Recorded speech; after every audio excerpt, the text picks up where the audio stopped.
நலாஸ் நாட்டு சர்க்கரை நலமுடன் வாழ நலாஸ் இந்தியாவிலேயே நாட்டு சர்க்கரைக்கு ISI முத்திரை மற்றும் அக்மார்க் அங்கீகாரம் பெற்ற ஒரே நிறுவனம். தொடர்புக்கு 9047045000. வேசிக நிர்வாகி வன்னியரசுவின் ராமாயணம் குறித்த சர்ச்சை பேச்சுக்கு நாராயணன் திருப்பதி கண்டனம் தெரிவித்துள்ளார். சென்னையில் நடந்த ஒரு கூட்டத்தில் வேசிக துணை பொதுச் செயலாளர் வன்னியரசு கலந்து கொண்டார். அப்போது அவர் பிராமணர்களுக்காக படுகொலை செய்தவர்தான் ராமர், இந்து மதம் அழிக்கப்பட வேண்டும் என்று பேசியிருந்தார். இதற்கு பல்வேறு தரப்பினர் கடும் கண்டனத்தை பதிவிட்டு வருகின்றனர்.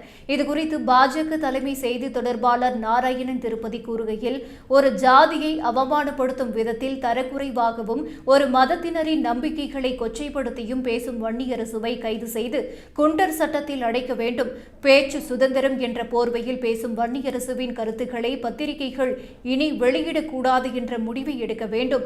தொலைக்காட்சி விவாதங்கள் மற்றும் இதர நிகழ்ச்சிகளில் தொடர்ந்து பிராமண ஜாதியை, இந்து மத நம்பிக்கைகளை இழிவுபடுத்தி வரும் அவரை தொலைக்காட்சி நிறுவனங்கள் புறக்கணித்து சமூக பொறுப்போடு நடந்து கொள்ள வேண்டும்.